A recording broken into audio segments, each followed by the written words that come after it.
5 ans d'attente. Ça faisait 5 ans que j'attendais ce film. Bonjour à toutes et à tous, c'est Erwan, j'espère que vous allez bien et aujourd'hui on se retrouve pour parler de Wicked partie 1 qui est donc l'adaptation cinématographique de la comédie musicale Wicked qui est jouée, alors je vais pas dire de bêtises mais depuis 2004 il me semble, et qui est toujours joué actuellement. Et j'attendais énormément ce film pour différentes raisons que je vais évoquer d'ici quelques instants.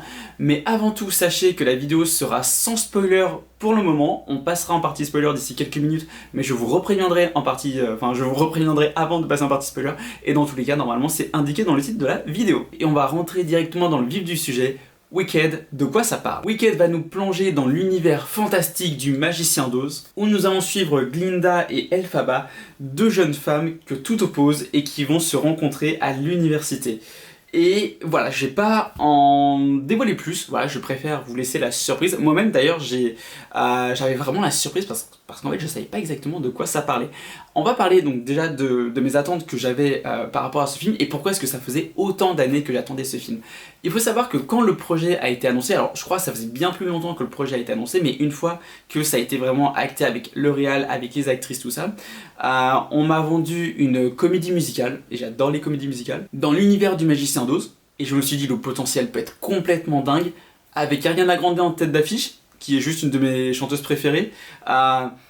Oui, évidemment que je suis giga hypé. Et petit bonus, mais qui est quelque chose de très important pour moi, le film est en deux parties. Le film est divisé en deux parties, et j'adore les films divisés en deux parties. Parce qu'en général, dans les œuvres en 2 ou 3 parties, on va pouvoir bien prendre son temps pour exposer les enjeux, les personnages, l'univers, pour nous mener à un moment crucial où l'histoire va se couper avec un à suivre qui va s'afficher à l'écran.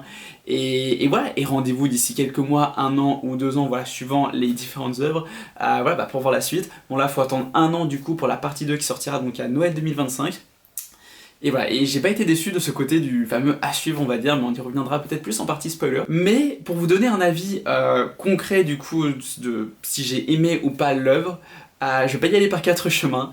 Wicked, c'est le genre d'œuvre qui va complètement, encore une fois à titre personnel, bouleverser mon top de l'année. Parce que oui, on arrive en décembre, on arrive donc à la fin de l'année, et je vous avoue que 2024 a été une année extrêmement riche en films, et notamment pour ma part, c'est l'année où je suis le plus de fois allé au cinéma. À l'heure où je vous parle, je suis allé 88 fois au cinéma et je vise les 100 films pour la fin d'année. Et à quelques semaines de 2025, bien évidemment, mon top de l'année commence déjà à se dessiner. Et j'adore les films comme Wicked qui justement vont bouleverser votre top de l'année sans prévenir. Bon, après, en soi, je m'attendais un petit peu à aimer le film parce qu'il voilà, y avait toutes les conditions réunies pour que j'aime le film.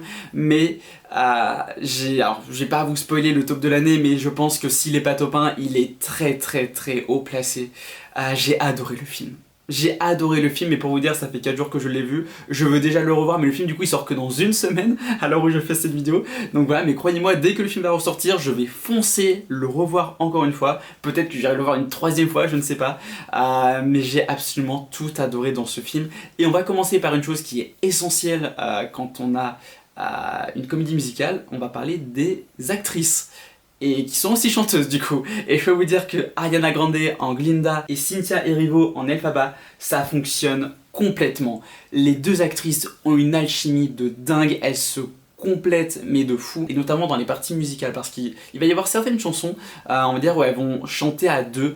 Alors parfois, on va dire, elles vont chanter le même texte en même temps, parfois ça va être, voilà, on va dire, l'une va raconter quelque chose, l'autre va raconter autre chose, mais elles ont vraiment deux voix qui sont ultra complémentaires, elles chantent extrêmement bien, et même les parties qui sont pas chantées, bah en fait elles jouent super bien, vraiment leurs prestations sont dingues. D'un côté on a Ariana Grande qui est hilarante, elle est super drôle dans son rôle, elle se donne à fond, et c'est vrai qu'on parle de comédie musicale, mais bon le côté musical on l'a à fond, il y a des chansons et j'y reviendrai d'ici quelques minutes, mais le côté comédie est aussi très présent et notamment en grande partie grâce au personnage d'Ariana Grande. Quant à Cynthia Erivo, elle est extrêmement touchante, elle est extrêmement attachante et c'est un bonheur de la suivre. Et j'ai été complètement submergé par sa prestation qui est juste folle, et ouais franchement la voir en sorcière de l'Ouest, waouh, juste waouh. Et j'ai extrêmement hâte de voir la saison 2 notamment pour la retrouver. Qui dit comédie musicale dit bien évidemment musique, et les musiques sont absolument géniales. Elles ont vraiment quelque chose à raconter, elles sont toujours extrêmement bien placées,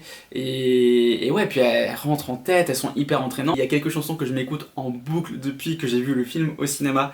Vraiment les musiques sont géniales, encore une fois, les chanteuses sont absolument géniales, les chanteurs aussi, parce que quelquefois il y a aussi des hommes qui chantent, notamment on a, alors je vais pas dire de bêtises, je crois que c'est Jonathan Bailey, l'acteur. Voilà, alors j'ai pas vu, mais on m'a dit que du coup que c'était un acteur de Bridgerton, et voilà. Mais en tout cas, l'acteur est absolument génial aussi dans son rôle.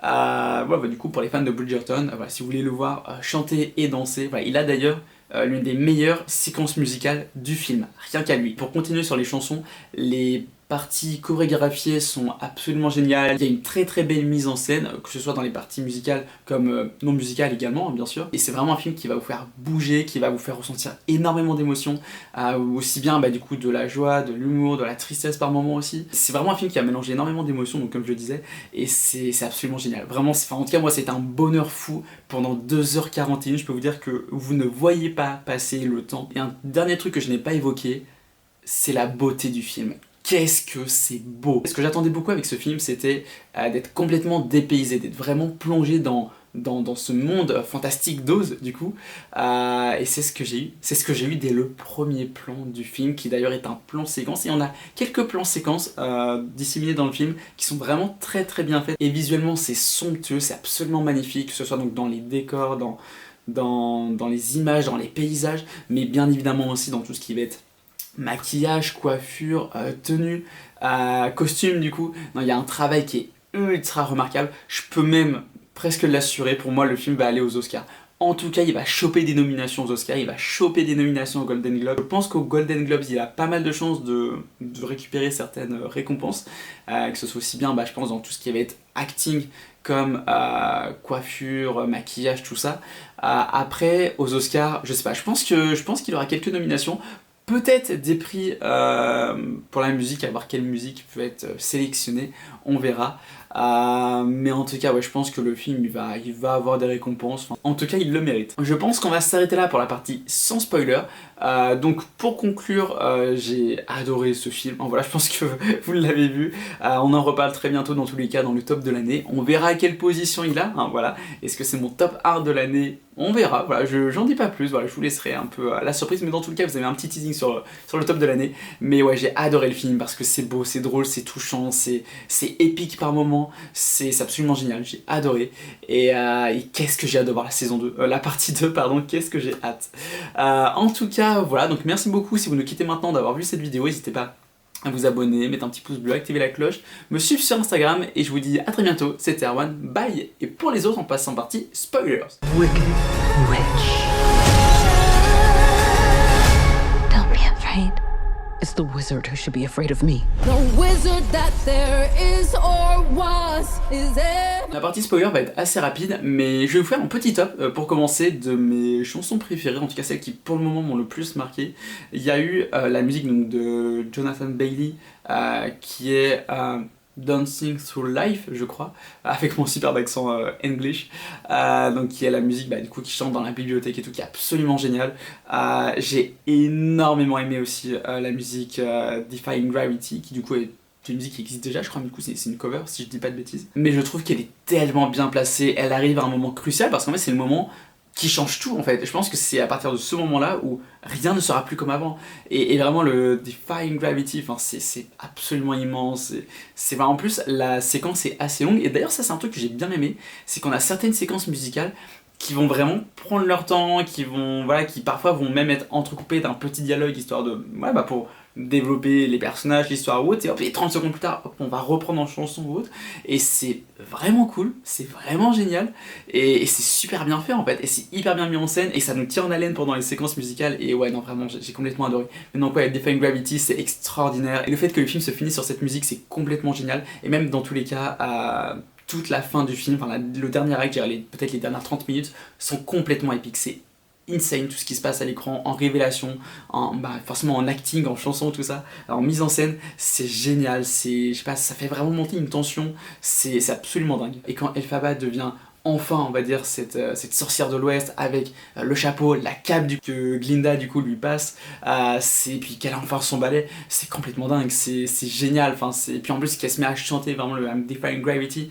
c'est insane, c'est magnifique, c'est bouleversant, c'est prenant, et qu'elle s'élance vraiment à travers donc, le monde d'Oz. Ça coupe à ce moment-là avec le à suivre, j'adore vraiment, je suis complètement fan parce que je m'attendais pas forcément à ce que avoir le à suivre s'afficher, mais je suis très heureux qu'il l'ait fait parce que ça me rappelle vraiment à l'ancienne vraiment quand un film se coupait et que c'était un film vraiment en plusieurs parties, ou pareil aussi pour les épisodes de série d'il y a 20 ans, 30 ans, même avant, enfin avant je suis pas forcément calé, mais en tout cas il y a à peu près 20-30 ans, les épisodes qui étaient en plusieurs parties, il y avait un à suivre à la fin, et c'était génial, moi c'est un truc que j'adorais en fait, ça a d'ailleurs été je pense mes premiers rapports avec les histoires à suivre, les histoires vraiment coupées en plusieurs épisodes ou en plusieurs films, et donc du coup être très heureux de retrouver un peu ce côté un peu vintage, tout comme la façon dont le titre s'affiche au début, le Wicked partie 1, la façon dont il est écrit, enfin comment est-ce qu'on appelle ça, la police d'écriture, c'est vraiment Vinted et c'est génial, vraiment je sais pas, moi j'ai beaucoup aimé, peut-être aussi en hommage